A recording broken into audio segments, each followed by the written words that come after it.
Hi everyone, I'm Ashley and this is episode 10 of Ashlees Knitting, yay for double digits. You can find me by Ashlees Knitting on Instagram, Ravelry, and YouTube. If you're a new viewer, thanks for joining us, and if you're a returning viewer, thanks for coming back. I apologize if you can hear my dog in the background, you probably can, but today I have ample phone storage, ample audio, I guess. Everything should be good today. Fingers crossed. So with that, I'll jump right into it.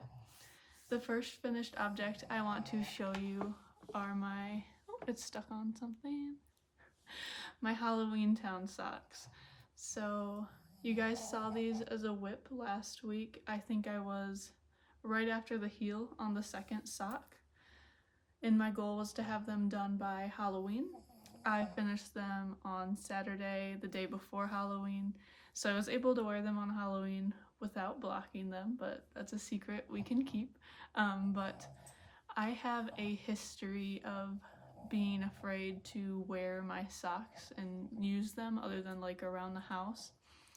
But I took a leap of faith and I wore these socks trick-or-treating. I took out my younger sister, so I wore these for I wore them all day.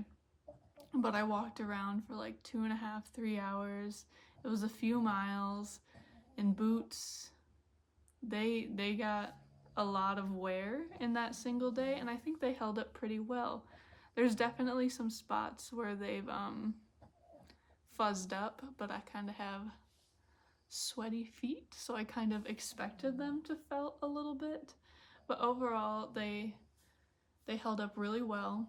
And then later that week I was able to block them after wearing them. So here they are now. This is on a sock base from Ritz Fiber. It's a 75/25 in the colorway Halloween Town, which is why I wanted to finish them by Halloween, because they have all those great seasonal colors. And the pattern was Socksploration by Denise DeSantis. I'm probably saying her last name wrong, but she's Earth Tone Girls. Oh my god, Earth Tones Girl on Instagram. Slurring my words today. But I picked this one so that I could try the Shadow Wrap Heel, and the Socksploration pattern features that. The pattern offers a 56, 64, and 72 stitch. I modified it slightly to be a 60 stitch sock, and it worked out really well. It fits me so good, and the heel is honestly fun and quick to knit. I really like it. I do want to try more, but it's up there on my list of favorites.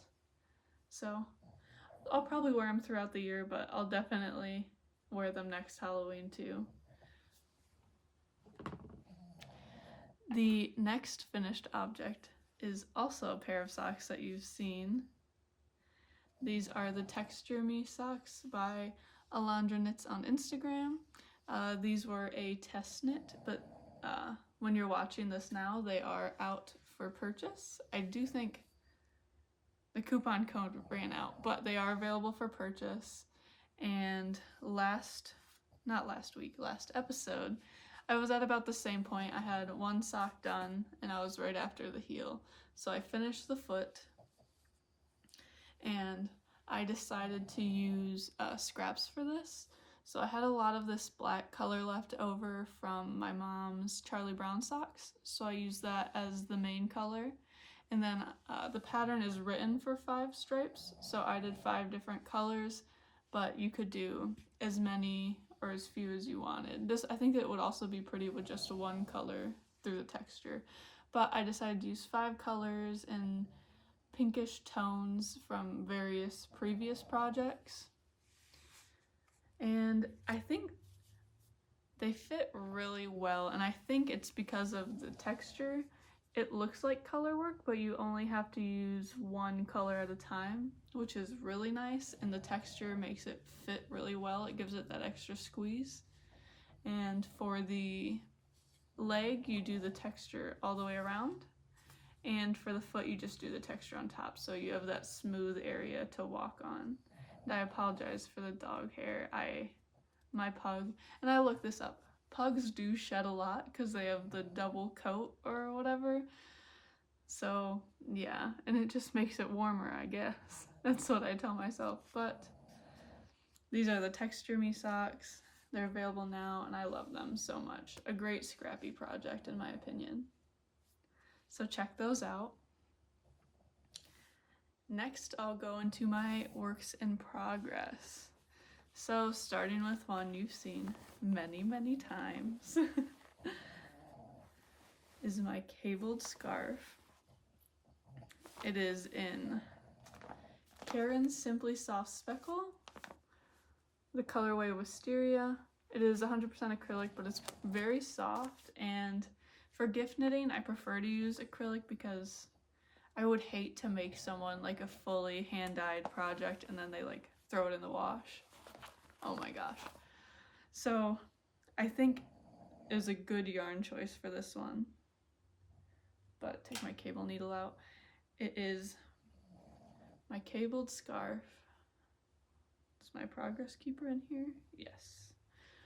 So that is where I was last episode. Did a few repeats since then. And I think I plan on doing 14 repeats, I believe. And I just finished repeat 11. So I have a goal, a personal goal, to finish this by next episode, even though it doesn't need to be done until Christmas. It is a gift for Christmas, but it's just been around too long, so I'm ready to finish it up. I'll show you the length here. It's getting very long.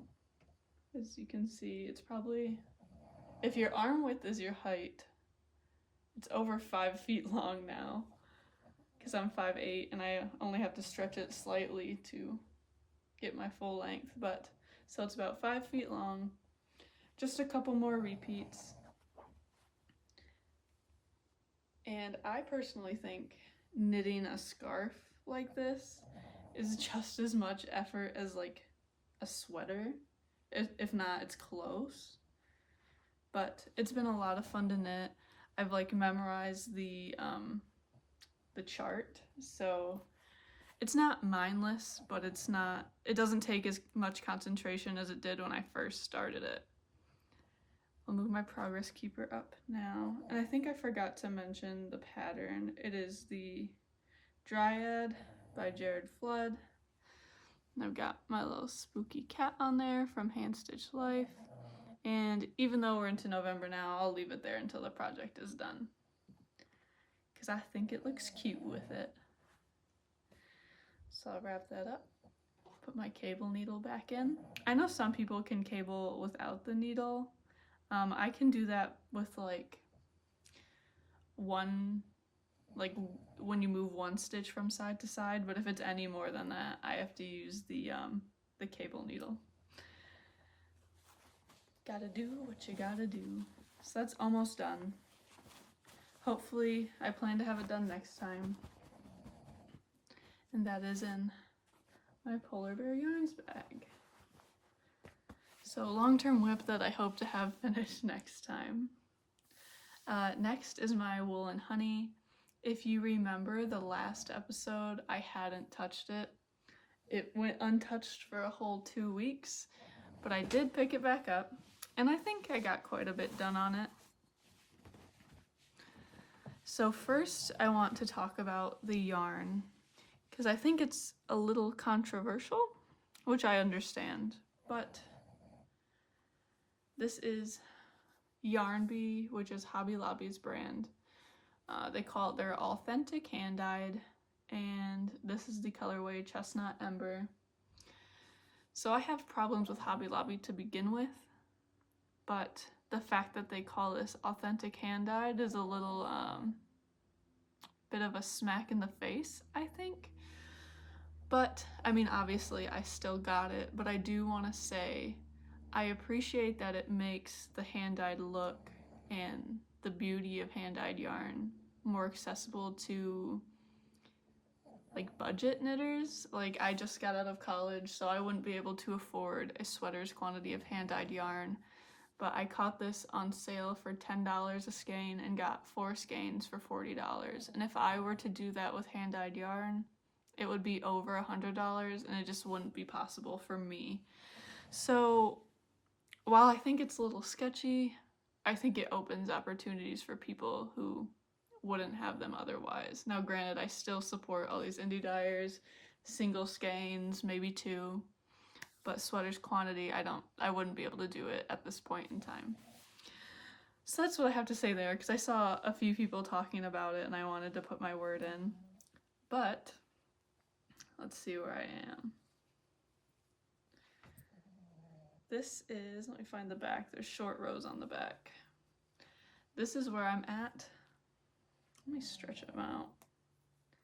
I'm not utilizing the entire needle. There we go. This is where I'm at on my Wool and Honey by Andrea Mowry. I have about 40 more rows left on the yoke, and so that means I'm about 2/3 done with the yoke. This is where I was 2 episodes ago and also 1 episode ago since I didn't touch it. So this is the progress that I've made in 2 weeks, which is pretty good considering it's patterned and fingering weight, and I'm alternating the yarns. I have 2 going right now. I wanted to do helical knitting, but I ended up not because there was just so much else going on. I will admit it is a bit of a complex pattern, and I'm glad I waited to do it until now. I think if this would have been like my first or second sweater, I would have messed it up. But I'm really liking the way it's looking so far. I've come to terms with the fact that I won't have it done by Thanksgiving, but that's fine. That's fine. But yes, I like the yarn gives a variegated look like a hand-dyed would. I really like that in the orange color. I got my little candy corn stitch marker. Oh, Progress Keeper, also from Hand Stitched Life.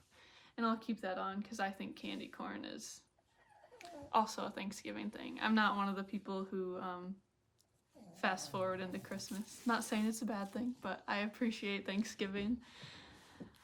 And then I have one last whip. This one you have not seen.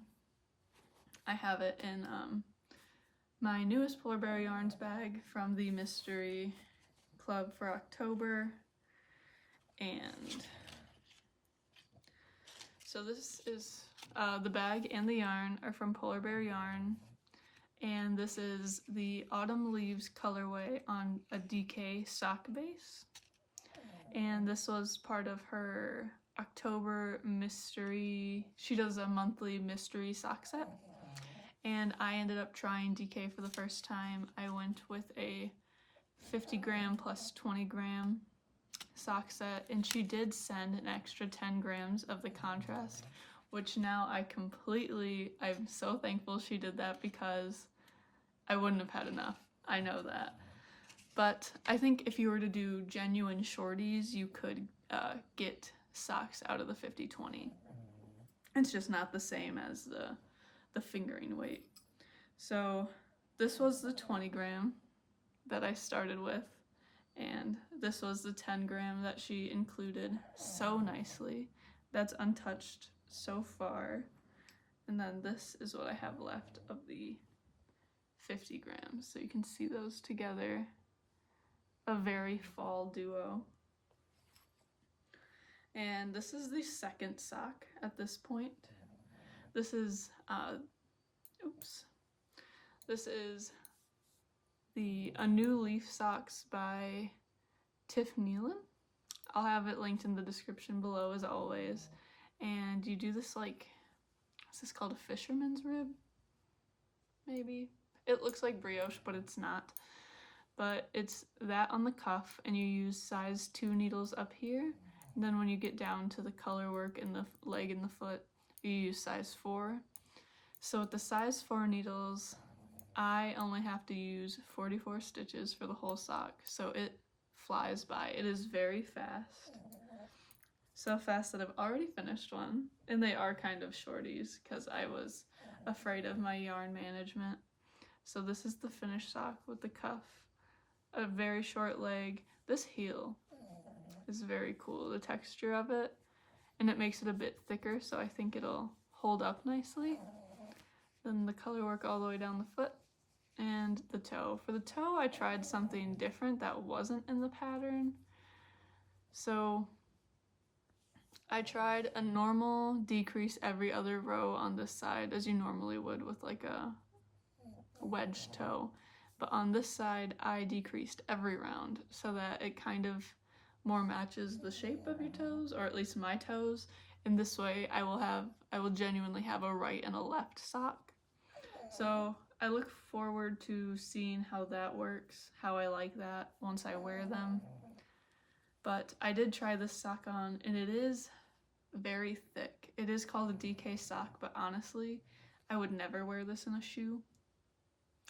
It's more of a slipper to me, but it is very comfortable, and I do love it, and I'll probably end up making more, but it is more of a slipper than it is a sock.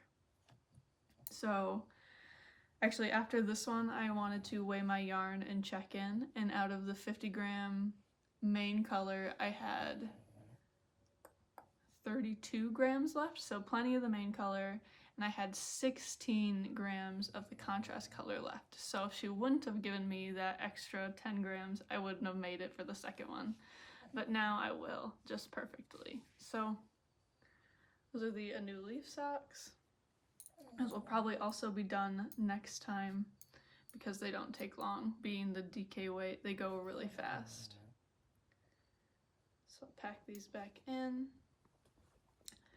And then I guess I'll talk about some future knitting plans. I am knitting a pair of socks for every family member for Christmas, as I've mentioned, and I only have my mom left. So once these socks are done, put the tag back in there. Once these socks are done, I will start her socks. And then those will be my last gift knit for the year. But I've also been in like a gift-giving season, or not season, a gift-giving mood, because it is the gift-giving season. That scarf I'm making is for a friend's girlfriend, but then I decided I wanted to make the friend something as well. So I think I'm gonna make him a hat.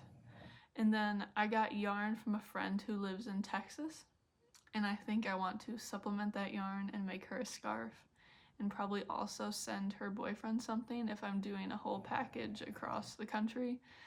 So that would be 3 more gifts, which I think before Christmas might be ambitious, but we'll see. Either way, I do want to knit all those up as gifts. I'm just in the mood to make some accessories for other people, and I already have the yarn for it, so it works out. So from there, I'll talk about a past project. So it's getting colder here in Michigan. It was down in like the 30s and 40s Fahrenheit for about a week, and then it came back up to the 50s, which I appreciate. But while it was down in temperatures, I pulled out this cowl. So this is the Happenstance cowl by Allison of Boris and Stash Designs. Again, it'll be linked because I am awful at names. But this was my first brioche project, and it's to date my only brioche project, but I really like it, and I think it's a good first project because you get to do a lot of regular brioche, and then every once in a while there's a blip of when you get to try the increases and decreases. So I think it's a good first pattern for that, and then you can see on the inside the main color changes. And for this, I used leftover yarns from my, I'm gonna say this wrong, Tukamish? It's a sweater, and I will show it next week as my past project to show you guys, and I will also look how to say it on Google Translate. But the gray color is Slate Blue from Fantasia Industra, but that one is discontinued, and then this purple color is Valley Yarns DK and Passion Plum. So DK weight pretty quick and a good learning experience. If I'm being honest with you all, I don't know how to wear a cowl. Hello. But I don't know how to wear a cowl. Sometimes I'll like flip up the top to like show off that it's 2 different colors. I don't know. But it's my first brioche project. It was a lot of fun. I do want to do another brioche project. I actually have yarn for a brioche shawl that I just haven't committed to yet, but I have the yarn picked out, the pattern picked out. I just have to go for it, but it's the happenstance cowl. Oh my goodness. You want to say hello? Oh, she's in a cone right now because she's licking her hot spots. She's got eye boogie, but Nilla wanted to say hi. Say hi. What? Anyway, next is the maker I love, and I wanted to highlight her last week, but with the storage problems and the timing on my lunch break, it just wasn't working out. But this week I can. The stitch markers you saw on my Wool and Honey and also on my Dryad, the cabled scarf, are from her, but I wanted to show you some of the others. I went a little crazy for Halloween. I got the pumpkin, those 2 you saw, the ghost, and I think there's another metallic pumpkin somewhere. Whenever I order from her, I also order a mystery set just because it's fun and I like the mysteries, but I don't think it's gonna focus, but I got this little grapevine. Another time I got these little seashells for the summer, very cute. And then for sock week, I got my shark. Oops, spun. But I got this shark that I love so much, and I'll probably use it every week for Shark Week, every year for Shark Week. And then also she has great, just like, those were all progress keepers, but she just has great normal stitch markers too she puts a bead on them, so they're cute. She's got the gold. Jeez, where am I? The black, and then also silver. So I love to order her progress keepers and then throw on some mystery stitch markers and progress keepers as well for fun. And I can't wait for her Christmas update because I'm probably gonna go crazy, but you guys will see that when they come. For acquisitions, I have quite a few, but I'm not gonna show you today because I plan on making a vlog. So me and Kelly of Ritz Fiber went on the Southeast Michigan shop hop. Hi, Nidla. We visited 6 shops and I bought a few things. I don't know if you can see your cone. But I bought a few things. But you guys will see those in the vlog. I'm gonna try to make a vlog. I've already recorded all the stuff. It's just a matter of editing it, putting it together. And if all goes as planned, it'll come out a week from today. So keep an eye out for that. Let me know if you like it. It was fun to make, so I think I could do it again every once in a while. And I do plan on doing a vlog type thing for my advents. So maybe. Sorry if she's loud. She's being extra clingy today. But I believe that's all. I've started going to my sit and knit at my local yarn store, Unwind, which is a lot of fun. I've been looking for a group to get together with just to talk about knitting, knit with, and every Sunday they have a little get together, so I'm going to start doing those regularly. I'll keep you updated on that. But other than that, you've seen my projects. I've told you my plans. Keep an eye out for the vlog, and thank you so much for watching. I'll see you in 2 weeks. Say bye. Say bye. The cone is so funny. See you then.